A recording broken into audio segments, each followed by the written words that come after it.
Hey everybody, welcome into the back room. I'm Andy Ostroy.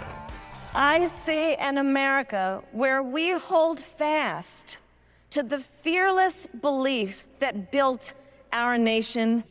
We are indeed a nation in decline. It is now our turn to do what generations before us have done, guided by optimism. It's a massive invasion at our southern border that has spread misery, crime, poverty, disease, and destruction. I will be a president who unites us, Crazy Nancy Pelosi, who is realistic, the biggest rallies you've ever seen. practical, Build an iron dome over our country. and has common sense. The late, great Hannibal Lecter. He'd love to have you for dinner. And I will fulfill our sacred obligation to care for our troops and their families. The head of the Taliban. You call me Your Excellency. I wonder if he calls the other guy Your Excellency. I doubt it. I will always honor and never disparage their service. Our military is not woke. It's just some of the fools on top that are woke. I will not cozy up to tyrants and dictators like Kim Jong-un. North Korea, Kim Jong-un, I got along very well with him. Donald Trump, he was found guilty of fraud by a jury of everyday Americans, We will return law and order to our streets. separately found liable for committing sexual abuse. We will launch a new era of safety. You can always trust me to hold sacred America's fundamental principles, from the rule of law to free and fair elections to the peaceful transfer of power. We had that horrible, horrible result that we'll never let happen again. The election result, we're never going to let that happen again. They used COVID to cheat. You're never going to let it happen again. Wow, a starker contrast could not be painted than that. We're going to talk about all that and more with our guest, Stephanie Grisham, in just a moment. But first, thank you for tuning in today. We appreciate you listening. And we'd love to hear your comments. So email us at backroomandy@gmail.com and or post on our social media. And we'll read some feedback next time. And if you like the podcast, please rate and review and follow or subscribe to be notified every time we post a new episode. And don't forget, stick around to the end for another exciting episode of Just Jeff with Jen's dad, Jeff. So what a week, huh? What'd you guys think of the convention? I've been waiting for this convention for a very, very long time. I loved it. I watched it from 7:30 to, I don't know, the wee hours of the morning sometimes. It was fantastic. And the themes of patriotism, defense of democracy, humor, and what I really appreciated was the Obamas got rid of when they go low, we go high. I'm so done with that. Yeah, that shit went out the window, didn't it? Yes, it did. Yeah, that was great because I was a little nervous about where was she going to go with that. Mm-hmm. But my instinct told me that it's a new day. And it is. You know, the stakes are much higher. The landscape is much different. Can't go high. Not with these people. No, I thought the convention went incredibly well. The ratings were obviously better than the Republican convention. Yeah, I mean, 21 million more people watched the first night of this convention than Republicans. Yeah. It was just such a contrast between last month at the Republicans convention. We had incredible speakers, incredible musical performers, incredible messaging. Mm-hmm. And the Republicans were just all about, you know, the sky is falling, all this Chicken Little shit. And we were like, hey, we love America. America's fantastic. Greatest country in the world. And we're going to make it better. And what was missing was Hulk Hogan and Kid Rock. I mean, we had Jason Isbell to start out, which is off the charts. No Kid Rock. It's true. No Kid Rock. Neither is John Legend or Steve or that guy Stevie Wonder. Who are these people? Who are these people? Hulk Hogan people. No, it was obviously going to be a better show. And what it really showed was how many Democrats there are that could be president. Mm-hmm. We had one speaker after another that were all qualified. And then you had the incredible emotional moments of Hadley speaking of her the horrible childhood incident with her stepfather. It was an emotional roller coaster. There were some incredible speakers and some that were not as good, but that doesn't matter. The main speakers were all extraordinary. Yeah, and there was passion and compassion and empathy and moments of love, real, true, genuine love between Kamala Harris and Doug Emhoff, between Tim Walz and Gwen Walz and his children, and Kamala's stepchildren, you know, the blended family thing. The family thing. And I was thinking about, like, trying to remember from last month when the Trump kids spoke. I say this all the time, but it's like they're not human. They just get up like robots and they speak in angry, belittling themes. There's no emotion. There's no passion. There's no love. You don't see any love between Donald and Melania. You don't see any love between Donald and his kids. You don't see the kids all loving each other. It's just like these manufactured political robot machines, these like men bots. And it was so, not just a stark contrast, it stood out in such an outstanding way for me. That's what the Democratic Party is. Well, there's so much strength in that, and so much strength in seeing something genuine and real that you can connect with. I felt that way about the military when they brought out, you know, a tremendous amount of folks who had been serving or are serving, and, you know, reminding people that we are the party of patriotism. Yeah. Well, let's play this Tim Walz clip for a second. I wound up teaching social studies and coaching football at Mankato West High School. Go Scarlets! We ran a 44 defense. We played through to the whistle on every single play, and we even won a state championship. Never closed the yearbook, people. But it was those players and my students who inspired me to run for Congress. They saw in me what I had hoped to instill in them, a commitment to the common good, an understanding that we're all in this together. And so to your point, Jen, my biggest takeaway from this convention was, yes, we have taken back patriotism. We have taken back the military. We have taken back national security. We've taken back law and order. We have taken back family values and faith. And we even have taken back fucking football. Football. All of these things. USA, USA, USA. We've taken it all back. The flag, all of that stuff, which they have co-opted and stolen for years, painting liberals as weak and anti-law and order and anti-family and anti-faith and anti-military and anti-this and anti-that. And we showed them this week in such an inspiring, magnetic way that, no, those are all of the things that our party is about. And none of those things looks like the Republican Party today.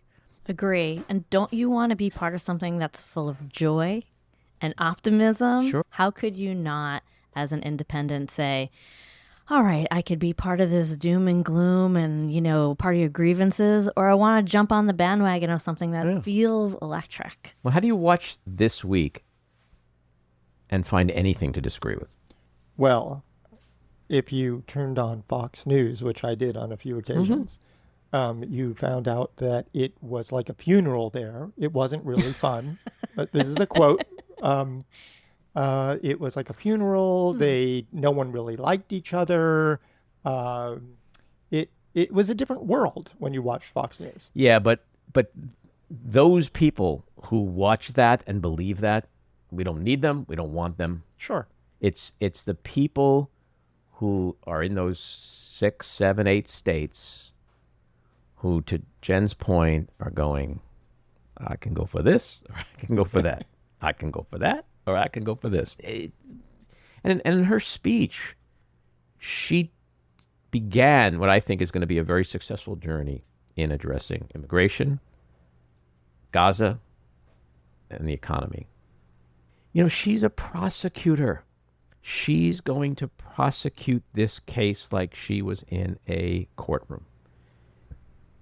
And I think we'd be remiss to talk about all of this if we didn't talk about when prosecutors get it wrong, and when Reverend Al Sharpton brought it home by bringing out the Central Park Five. Now they're called the Exonerated Five. I mean, we also make mistakes. We accept when we make mistakes. We celebrate when good things come out of mistakes. And that's what our party is about.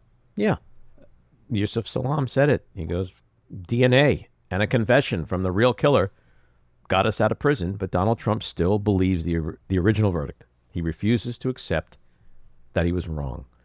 You know, what we also saw this week was diversity in the speakers, diversity in our thinking, color, gender, sexuality, all shapes and sizes of people.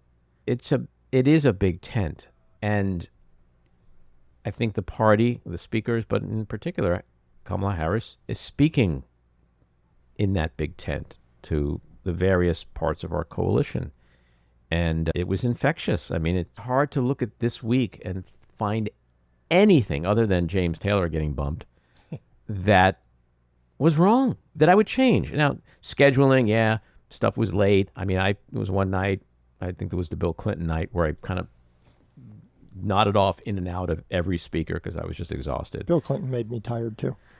But, you know, Bill Clinton, he's like, what's up with this, the late, great Hannibal Lecter? I think it was Bill Clinton. I hope I'm not dissing someone else. But he also said, you know, forget the lies and just count the eyes. Yeah, that was great. That was a great line. D.L. Hewley had a great line. He was like, now Donald Trump knows what it's like to be left for a younger woman. Yep. Brilliant.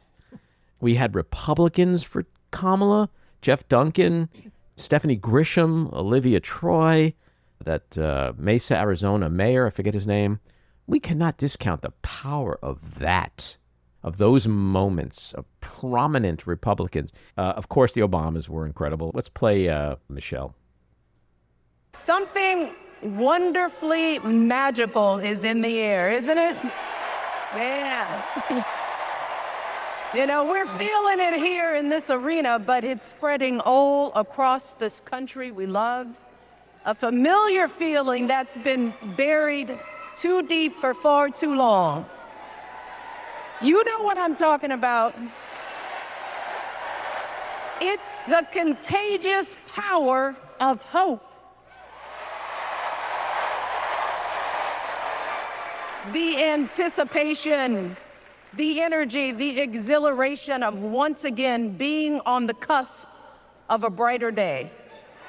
The chance to vanquish the demons of fear, division, and hate that have consumed us and continue pursuing the unfinished promise of this great nation, the dream that our parents and grandparents fought and died and sacrificed for.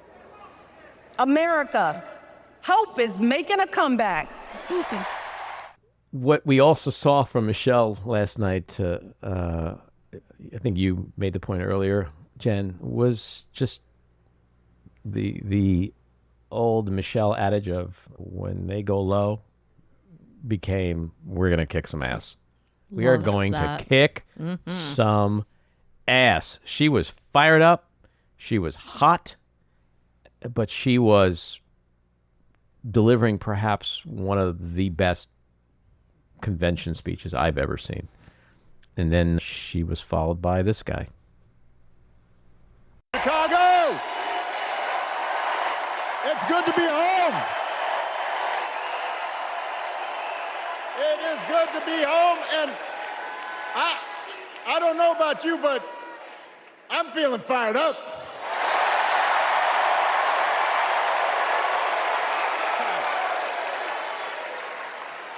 I am feeling ready to go.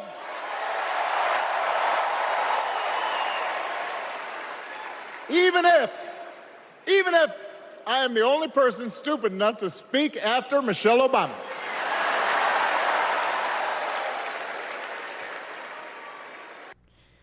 I don't know about you guys, but literally when he started talking, I got weepy. I literally started to weep because I remembered what it felt like when I realized we just broke through something amazing in this country in terms of progress. And I feel that way again. So now, while all this awesomeness was taking place this week, we have this image also of Donald Trump likely sitting on his crapper at Mar-a-Lago, watching this on probably his large screen bathroom TV. And he was losing his mind. Last night, he lost his mind. I mean, he was truth socialing like into the wee hours. So what we have is a little snippet of what's been going through Donald Trump's mind this week.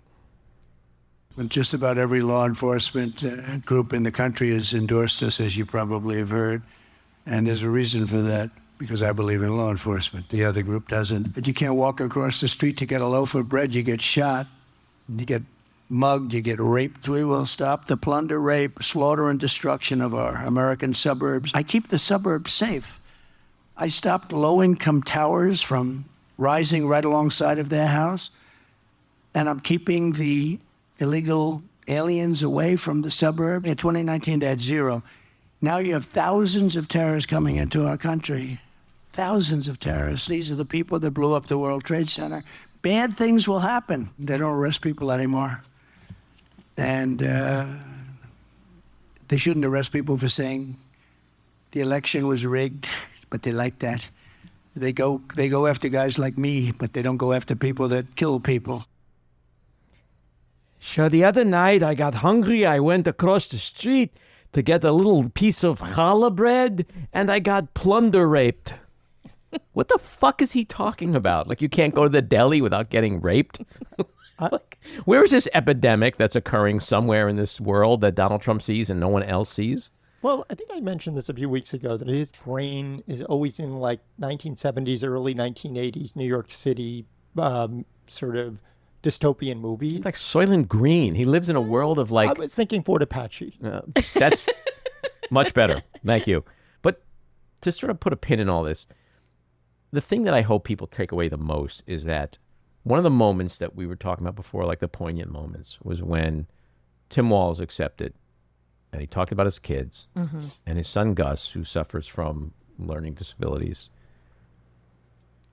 stood up, hysterically crying, and said, "That's my dad." This is a young man who has communication issues, and it was an incredibly powerful moment. But if you look at what's coming back at the Walz family and Democrats and this convention, and then especially online, like the cruelty. Ann Coulter went out and attacked him and said it was that was really weird. Great. Like, so again, she doesn't know what normal is, so to her it's probably weird. People in the middle, that's what I hope you're seeing. You're seeing a party where from the president on down, they make fun of people who are disabled. They make fun of people who are... Not only that, they make fun of young men who cry emotionally because that's what they should be doing. Their father is going to be vice president. It's an emotional moment. Sure. Family. That's a real family with real emotions. We call them humans. The Trumps are not human. I'm telling you, someday scientists are going to make a breakthrough where they find out, like, we have been invaded by an alien nation. For years. It started back at the turn of the century, and it started with Fred Trump. I don't understand these people. I'm an emotional person. I'm a sensitive person. I'm loaded with empathy. I cry. I don't understand people that don't demonstrate normal human emotion. What do you call them? Sociopaths? Trump supporters? Exactly. Crazy. Anyway, I love where the party is right now. I'm glad it all worked out. I think it even worked out better than anyone could have ever anticipated. It's almost unfathomable how well and how quickly it all came together. And I think it's hard to conclude anything other than the fact that it speaks to her personal leadership, her qualifications, her ability to unite and make shit happen. Yeah, I think a lot of people didn't know how good she was. The people who did know, if you look at quotes from Gwen Ifill from 10 years ago, said she was the female Barack Obama.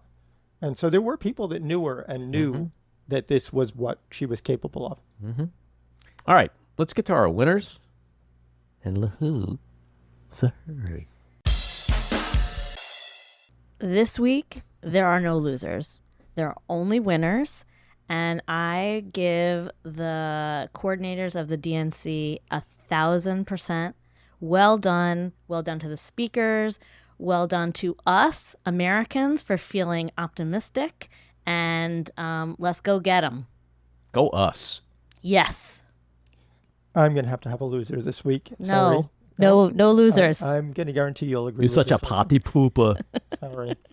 My loser this week are the people of Arkansas. In a 4-3 decision, the Arkansas Supreme Court sided with state officials and ruled that they're not going to allow the abortion rights question on the ballot. I stand corrected. My winner, I'm going to go straight to Harris's great nieces for teaching everyone how to pronounce her name. That was awesome.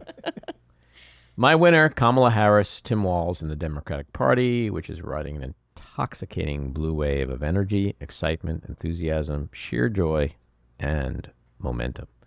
My loser, Donald Trump, JD Vance, and the GOP, which is drowning in its incompetence, tone deafness, bitterness, negativity, grievance, and failure. Which brings us to the weekly rant. So, Democrats just finished their convention week, and as expected, it was 4 days full of joy, inspiration, and hope. The speakers were extremely prominent and inspiring and diverse. They talked about America's greatness and its brighter future. The performers ranged from the poignant poetry of Amanda Gordon to the musical genius of Stevie Wonder, with so much epic pop, rock, and soul in between. The week was a moving display of patriotism, inclusion, and American exceptionalism.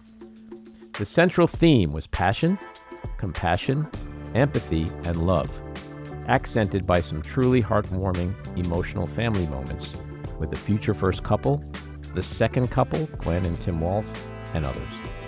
It was capped off by a soaring speech from the transcendent candidate who is going to be America's first woman and first black woman president, who promises to unify the country and be president for all Americans. It was everything that makes me so fucking proud to be a Democrat. Contrast that with the dark, dystopian dumpster fire of a shit show the Republican Party produced last month, which was a gathering of angry, hateful, whiny little sexist, racist, grievance-obsessed crybabies hell-bent on returning America to the 1950s, when blacks knew their place, Hispanics were in the fields, women were barefoot, pregnant, and in the kitchen, and when LGBTQ plus folks were in the closet. While Democrats staged their Woodstock 69, the Republican convention was an apocalyptic Woodstock 94, filled with gloom and doom. Well, as Kamala and Tim like to say, we're not going back. To be sure, there are many millions of Trumpers still in the cult and drinking the Kool-Aid at any and all cost, including MAGA's total subjugation of their self-interests and whatever's left of their souls.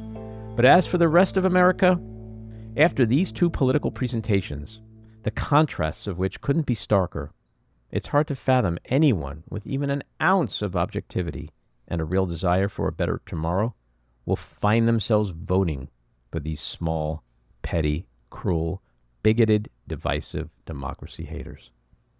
All right, it's time for one of my favorite people, Stephanie Grisham. She is the New York Times bestselling author of I'll Take Your Questions Now, What I Saw in the Trump White House. During the Trump administration, she served as White House press secretary and director of communications for both the president and First Lady, Melania Trump. She is the only person in history who has held 3 senior roles at once while representing both the East and West wings. Stephanie, welcome back into the back room. Thank you for having me on again. So I know it's been a busy week, but first, before we get into all the political stuff, I always like to get an update on your animal sanctuary. How's that going? Oh my gosh, it's great. We just got a 2-legged pig named Sparky. Wow. Well, we're getting her kind of used to everybody and looking into a wheelchair. And then, the goats continue to reproduce. It is astonishing how many babies those goats have. So everything's really good. Yeah, we're just kind of getting ready for fall and winter season to come, which will be nice. Mm-hmm. Well, keep us But posted. thank you for on that. asking. Yeah. Well, it's kind of interesting because you had a very busy week out there in Chicago, and it seems like this is like a theme in your life, rescuing animals and now Republicans from their abusers. Yes, well, trying. Attempting. I don't know how well it's working, but I sure hope so, yes. Mm-hmm. Well, I want to play a little clip from part of your speech at the Democratic convention this week. When I was press secretary, I got skewered for never holding a White House briefing. It's because, unlike my boss, I never wanted to stand at that podium and lie. Now here I am, behind a podium, advocating for a Democrat. And that's because I love my country more than my party. Kamala Harris tells the truth. She respects the American people, and she has my vote. So what was that like for you as a lifelong Republican to be on that stage at a Democratic convention endorsing and supporting a Democratic candidate like that? Well, I didn't go into it lightly. I mean, I have to just be honest. I was worried about, my family, my father being disappointed. My grandfather who's passed away was a regular Republican. I was nervous about that. I was scared for my safety, all kinds of things. But at the end of the day, I knew that it would get a lot of attention and it would be impactful.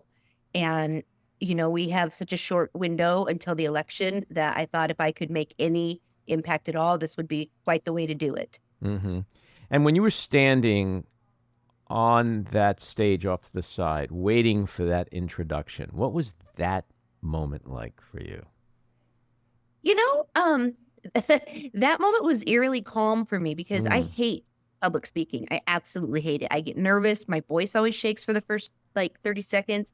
And so I was looking out, and I mean, I know everybody was saying this on TV, but unless you were there, that place was so joyful and so full of energy. And so to be sitting there, and the person who went before me was also a Republican, and he was welcomed, with just open arms, because I have to admit, I didn't know if I was going to get booed, that it was eerily calm. And when I went out there, I mean, my voice didn't shake. I shocked myself how calm I was. And I really think it was that room being so welcoming. I mean, it was American flags and USAs, and it was a lot like maybe a Republican convention in the old days, just patriotic. Mm-hmm. Had you been to a lot of Republican conventions? I've been to 2, yeah. And did you immediately get a sense of oh, wow, this is so different than a typical Republican, or are they just kind of all the same? I mean, the logistics of it, the layout of the room, all of that, that's all the same. But the energy in the room was vastly different. I mean, the first RNC I went to was when Clint Eastwood talked to a chair. Oh, wow. Yeah. And then, the last one I went to was a little bit more exciting, but that was because we'd actually gotten a nomination and couldn't believe it. But not the energy and not the positive message, which, I know now they're saying, well, that's great, positive message, but what about policy? Right now, I really think the country is just so dark. We're being told it's so dark and so bad, and we need a building block of, we're going to just move forward and not hate each other all the time. And look, I have said over and over that she and I are not going to agree on many policies, but to me, I think Liz Cheney said it once, I can deal with bad policies if there are some for 4 years or 8 years, but I don't think the country can deal with him for 4 years. Well, it's interesting what you're saying. The message that you and your fellow quote unquote Republicans for Harris, who include Olivia Troy, Jeff Duncan, Adam Kinzinger, is this: to my fellow Americans, you are not voting for a Democrat. You are voting for democracy. You are not betraying our party. You are standing up for our country. I mean, you've all kind of said that in your own language. And it's so true. And it's a very powerful, truthful statement. The question, I guess, is how effective do you think it'll be? Do you think it'll convince Republicans to vote for her? I do. I think that back in the 2015, 2016, when I was on the Trump campaign, I really do believe he won from this silent, secret majority who went in and they were ashamed to vote for him but did. I think that Republicans are going to be doing the same thing, but for her.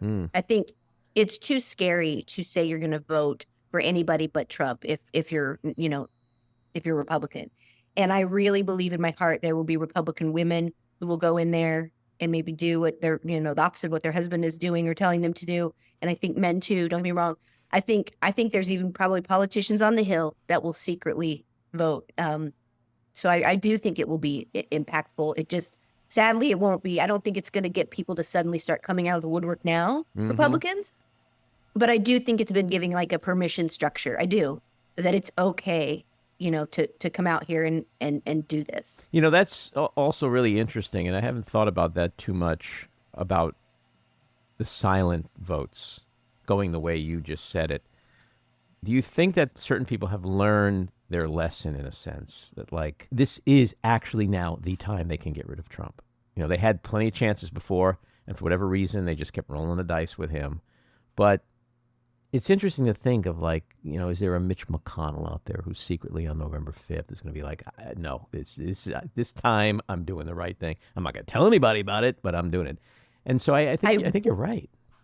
Yeah, I really believe that. And I do believe, a lot of people disagree with me on this one. They think it's going to take, a couple more elections, whatever, for MAGA to go away. And I agree. I don't think that they're ever going to go away. We used to have an extreme section of Republicans, they're just different now. I really do believe if he loses, everyone will turn they will know. It'll be like, okay, dude, you've lost all these races. You lost before. You just lost again. You're not going to lose anymore. You go play golf. And I feel like he's going to end up crazy like that Howard Hughes guy with like long fingernails in Chicago. I do. No, I think you're right. And what about the concerns that some people have that, like, that may be the feeling most people share, but there's going to be a core group of people, let's call them the Civil War crowd, that group. How concerned are you that, knowing that he's going to do the same thing and claim it's rigged and it's stolen and you got to fight for your country and blah, blah, blah, are there people out there who are actually going to listen this time after 1,500 of them have been prosecuted for January 6th? Like, he didn't protect them. He didn't bail them out. He didn't help them at all. He didn't even march to the Capitol with them, like he said. Are they going to do the things that some people fear might happen if he loses? I think so. I mean, and hey, don't forget, he's throwing them a gala soon. Right. January. Don't forget. So he's doing something. It's throwing a gala. That's a gala crowd for sure. But, well, can we stick with that for 1 second? Because you were an insider. And I want to ask you, whose idea do you think that was? Because it seems like the dumbest idea in the world to just keep, perpetrating this January 6th insurrection over and over and over again. Is it his idea? Is it someone like Stephen Miller's idea or Bannon's idea? Who came up with this knucklehead idea? Who? No, but I said Bannon's in jail right now. I don't know how much he's consulting. Well, but I believe it was Trump's. I mean, he used to come and as well as I do, he doubles down on everything, and he won't back down on this whole January 6th crowd. And he's already said he wants to pardon some. I guarantee he decided, we're going to have it. It'll be great. Everyone will come. We'll have it my beautiful property because, he still needs to profit off of all these people and get free media attention for his properties. And yeah, he's going to think it's the greatest idea. And he knows it's just ridiculous enough that the media will go and it will be a spectacle and he will get media coverage and perhaps get a day of media coverage where he hasn't been getting any. Yeah. And so is there no one that says to him, sir, that's a bad idea? Yeah, people do it all the time. And he goes and walks away and that you're just shut down. I don't know if they did or not, but I know myself and others did it all the time. Like, I don't think that's the best idea. And he would just, you don't know what you're talking about. And that was. So when you walked off the stage, you just gave your speech. It was short. It was sweet. It was perfect. It was great. I think people loved it. What did you feel as you were exiting that stage?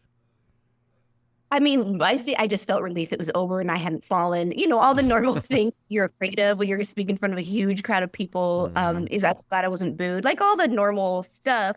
I don't think it hit me, you know, that it went well and that it was a good thing until I was being dragged over to all this to do a bunch of media hits. And all these Democrats, elected officials, you know, kept that I have to admit, I didn't even recognize. I just knew because I know what elected officials look like, but kept stopping me and saying, thank you. That was terrifying. I know. And I did Joy Reid's a panel with her and with Barbara Comstock, and Barbara Comstock was just so complimentary. And that's when I think it started to sink in because, you know, you speak at something with 15,000 people, you kind of go blank. You don't. You know, so I didn't realize that it went well or that it had an impact until I started to see the interest in it, or, you know, all the media interviews, you know, that were that type of thing. So since resigning on January 6th, 2021, you've bravely spoken out against Trump despite repeated, perhaps even constant attacks from MAGA world. What's it been like this week following this speech? Has it amped up? Has it just been kind of flat? What have you been experiencing? It has not been flat, my friend. No, it has amped up to a degree that I think I didn't even expect. I've told you before, I know what's coming usually. I used to do it to people. This one was a little more, and it was about my physical appearance more than anything, which, yeah, you can argue that maybe they have nothing to argue about with substance because they know I didn't lie. So they just have to attack my appearance. But I'm sorry, as a woman, that's just, it's hurtful. And, you know, a lot of stuff about my weight and that I've had too much plastic surgery, which I have not had anything done since I've been in camp. Like, the animals don't care if my lips are full of any kind of Juvederm. So that's been hard. And then just the horrible names. I mean, it seems like you would be immune to it, but you're not. And it can be so swift. Is it mostly social media? Are you getting phone calls or crazy stuff like that? All of it. I mean, I get phone calls. It's certainly all forms of social media. I know that, you know, people here in the town I live in are very, very upset with me. So it's, you know, a lot of people, not everybody. So it's kind of going around here. And, you know, that's hard because I don't care. At the end of the day, politics is such a small piece of who we are. Like, I'm also a mom and I rescue animals, and I'm just a pretty happy person, and I'll help anybody that needs help. And so it boggles my mind that people can make politics, you know. And I have to say, I think that Oprah, of course, Oprah, but she was the one who really, and I'm going to repeat this over and over, it should be the point where if somebody's hurting, a neighbor is having a problem, you're not going to ask what their politics are before you help them. You just help them. And so that, I'm going to keep saying that. That's where we need to get to. This, if you're not a Republican, you can burn in hell type of an attitude. It's crazy to me, and I don't think we can sustain as a society that kind of thing. Well, I just want to point out, because I think it does need to be said over and over again, that people like you are incredibly courageous. You know, when you said, you know, the town you live in, it just hit me in a way that, like, I live in Manhattan, you know, right. I could do whatever I want. No one gives a shit, right? When you live in a small town, to do what you've done. Red state. Yeah, in a red state. Like, I hope people really understand the courage and patriotism of people like yourself and Olivia and Jeff Duncan and Kinzinger and Cheney. And I know a lot do, but I hope most do, because it is incredibly brave. And most of your party isn't. And so I just want to point that out. So in your speech, you mentioned the January 6th text exchange, I think, with Melania, which was a stunning, albeit quick exchange. Talk about that for just a little bit. Were you stunned when you saw that response? Well, that changed everything for me. I mean, you have to remember that I had been trying to resign for a while, and prior to me going back to her at the end, I had been trying to resign, and she kept getting me to stay. And I felt that we were friends, and I felt that she was a genuinely good human being from all this time I had spent with her. And so I was committed to staying through the end for her to help close out her time. I was done with everybody else, with Trump and Meadows and everybody else. I was solely focused on her. And that text, that changed the direction of my whole life. That one text, because I resigned right afterwards because I just couldn't fathom. And I know her so well that I know she knew what was going on, and I know she didn't want to upset her husband because she had always been braver in the past to do stuff. And so that text literally changed the trajectory of my life. It's so interesting. Like when I heard you say that, and I'm sure other people felt the same way, you immediately start to like imagine and envision. And it paints a picture. That exchange paints a picture of a stone cold, indifferent, and perhaps even complicit woman. Is that Melania overall? I mean, no, it's not the Melania I saw. So perhaps there is maybe I didn't ever see it. Maybe she's that good. No, I always saw a kind woman with a good heart, and she laughed a lot, and she didn't like a lot of the things her husband did, and she wasn't afraid to. I mean, we went to the border, for crying out loud. We tweeted that we were supporting LeBron James. We tweeted a few different things that she was against. We got one of his staffers fired via tweet. So she was fearless, I think, when she had a staff to be around her, when she could do what she wanted. I believe she knew she was going home. She's not going to have a staff to kind of do these things for her and I don't know, surround her and protect her. And I don't know. I think she knew it was just going to be him and her at Mar-a-Lago in about a month. And she knew she would have hell to pay had she sent that tweet. I also guarantee you somewhere in the back of her mind, she'll never admit this. I guarantee you somewhere in the back of her mind, she wishes she would have done it. She regrets she didn't do that. I think now that so many people know, and it's so clear that it was the wrong thing to do. I really do believe. I don't know that she regrets it for the right reasons, but I do believe she. Well, her husband is running for president again, which means she'd be first lady again. Yet we rarely see or hear from her. It's almost like Trump is single, right? I mean, and call me crazy, but I'm not buying this whole, quote unquote, she appreciates her independence and privacy and all that stuff. I personally think she loathes him and the idea of living that DC life again. Am I wrong? I think you're wrong. I saw them a lot together, and they did have a partnership. I wouldn't say it was all romantic. I never saw that, but they did have a partnership, and he did call her a lot. Now, she would get upset with him a lot and disagree with him a lot. But they did have this kind of partnership.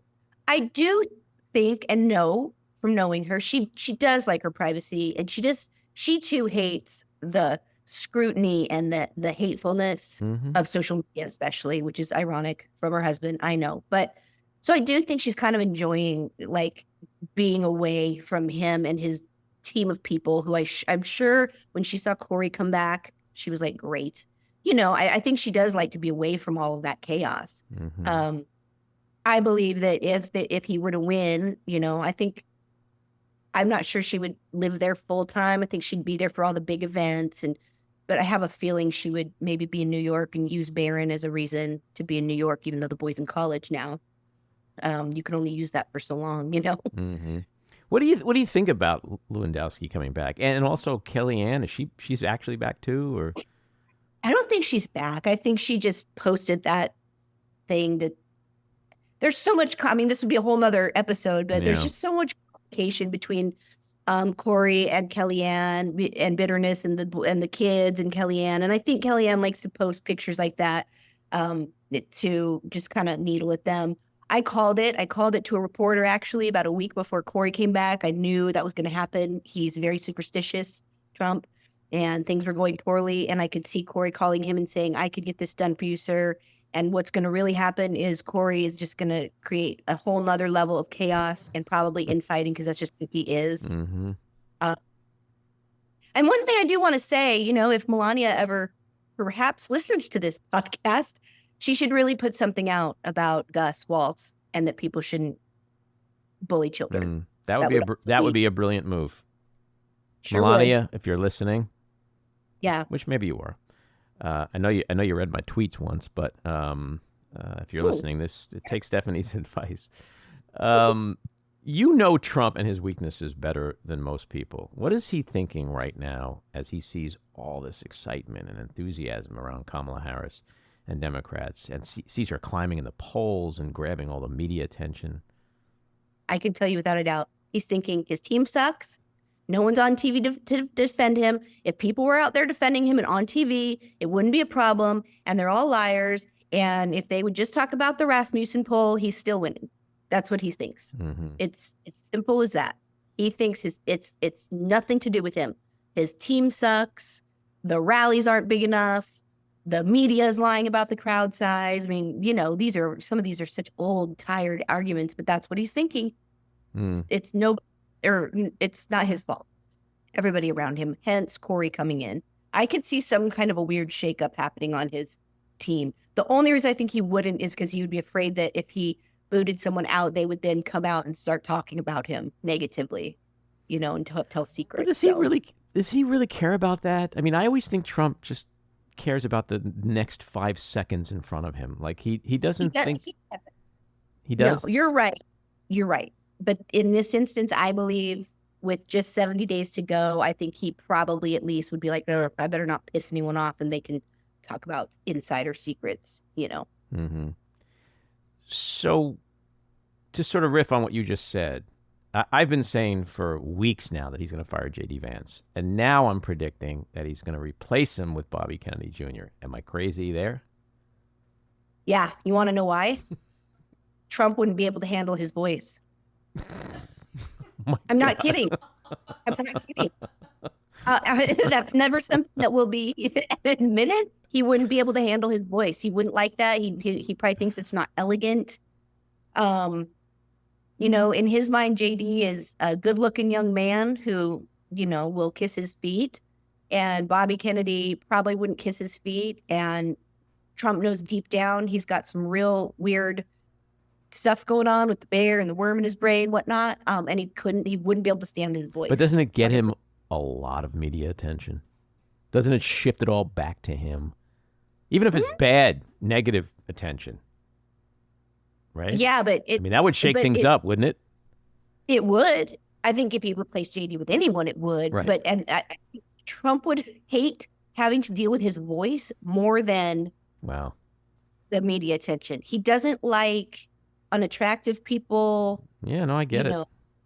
Yeah, that is he would not like his voice. Period. Do you think he's going to dump Vance and choose somebody else? Because to your point, someone's head has to roll for what appears like an imploding campaign. Someone has to be blamed. He's not going to take the blame.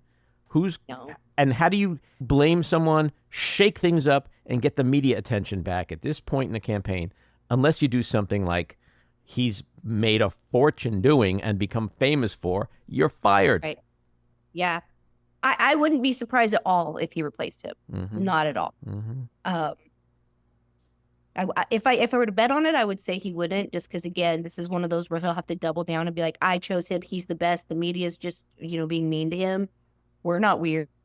But it wouldn't surprise me a bit if he did it. Not a bit, because you're absolutely right. I guarantee right now he's looking for things to take the media attention back. And you can almost hear it in his head, like, they did it. They dumped Biden. And like, I can hear the whole narrative.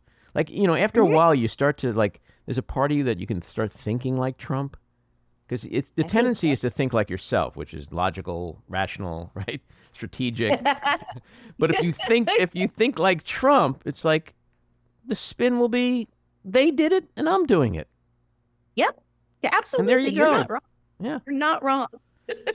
You mentioned Rasmussen, and you tweeted about that, I saw. And I was fascinated by that because you said that when you were in the White House, you guys didn't show him any other polls because that's the only one he asked for and the only one he ever cared about. And that is literally the emperor's new clothes. I mean, it is so... I know. I've been saying that for years. The Emperor's New Clothes is driving me crazy. Yeah, like we would show him polls if he was up in them, Right. But if because he then they're was good. down, Then they're accurate if they're up. yeah, then of course. But every morning, almost every morning, when he would come downstairs and come into the Oval, we would all be waiting for him. First words out of his mouth would be, "Scavino, what's Rasmussen say?" And Scavino would have it, and it would be great. And yay, we're going to start the morning off great. And that is literally what we would do. Yes. And do you think that's still happening? Like he's still being shielded from everything except Rasmussen? 100%. 100. I even wondered, I don't know if you saw that Truth post or whatever that he put out about Ryan Kemp. I wondered, does he know that went out? I literally wondered if that went out while he was like at dinner or something. Well, I wanted to ask you about that because he, obviously 3 weeks ago he was trashing the shit out of him, and now all of a sudden he's making nice. He actually donated, I think, $1,000 to a pro Kemp super PAC. This is not genuine on any level, right? And to your point, you're saying he may not even know, like somebody did it for him? I really wondered if they just like threw it out there and he doesn't know. And like if he does hear about it, he'll be livid pissed. I don't know that to be. Did that kind of stuff happen in the past? Like his postings were.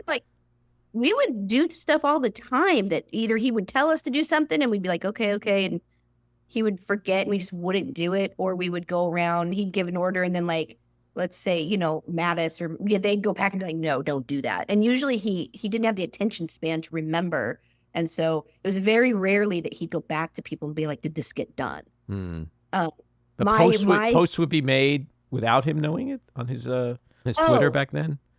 I don't remember us ever doing that. I don't think Scavino done that, but I don't know its new, crew. Right.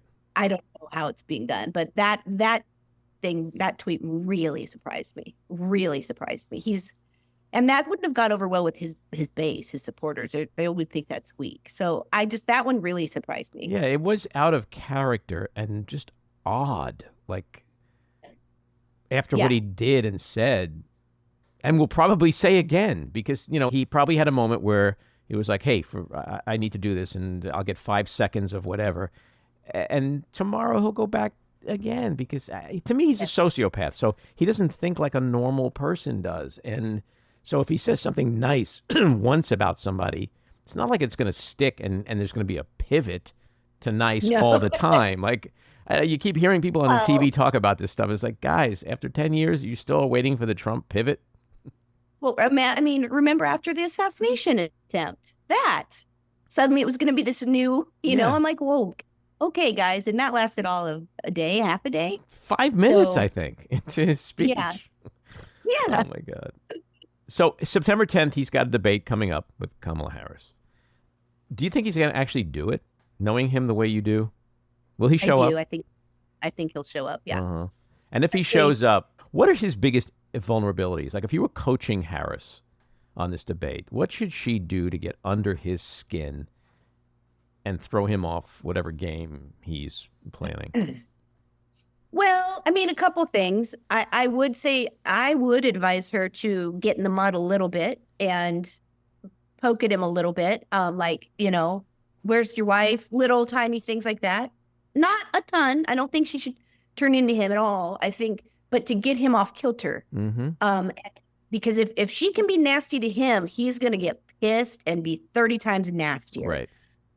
And so I think she should poke him a little. And then I think that policy-wise, immigration and the economy are the two things that they're leaning on. Great. As Republicans, that's great. She can so easily talk right back to him about how we were in debt in the trillions under his administration and that he stopped that immigration bill. Like he stopped it. So I think she's got all of that really going for her, like actual facts on her side. But I think that being a very strong woman up there and poking at him a little bit will absolutely throw him off balance. And he'll just be nasty to her. And he won't be able to, because he's going to feel like a woman's making him feel small and he won't be able to help himself to just go after her. And I think that will look very bad. If this was Las Vegas and you had to place a bet, would you bet that she's going to destroy him in that debate? Yes. Just totally set aside my feelings for him or anything, or that I've endorsed her. just her prosecution background. Absolutely. You know, I think she's just literally got the skills Yep. that he does not have. And then he's just so easy to be like, you're lying right now. And he's just so easy to predict and piss off that I think she'll take full advantage of that. She's a smart woman. Yep. You know, I think you're 1,000% right on the prosecutorial thing. Because she's not just someone who's going up there and is going to be political and emotional and this and that. She's a prosecutor. She knows how to present a case. She knows how to give an opening statement, a closing statement, and she knows how to deal with freaks like him. And so I think we're going to see something like we've never seen before. I think her whole line about saying, I'm a prosecutor, he's a convicted felon is brilliant. And right there, I hope she says that in her opening. Did you see recently where he I forget whether it was a radio call-in or whatever, but he was like, I'm not a convicted felon. That's down the road. And I'm like, no, you're a convicted felon. No, but again, like I said in my speech, he taught me, say something enough, people will believe you. So he'll just continue. No, I'm not. So you're a Republican. You said before you don't agree, and rightly so, with Kamala Harris and Democrats on a lot of issues. You're a conservative. You're voting for Kamala Harris. Is it because you can't just vote for Trump? Or are you voting more for Kamala Harris at this point than you are voting against Donald Trump?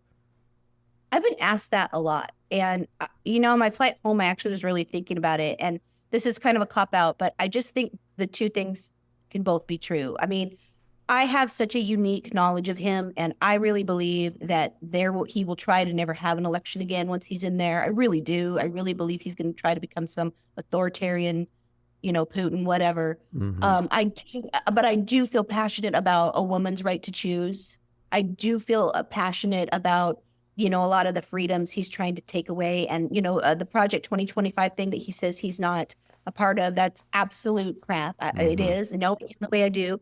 I know Russ, who was one of the main architects, worked with him at the White House, never knew him to be a dishonest guy ever. And so when that video came up, when he was like, oh, he knows about it, he signed off, I believe Russ.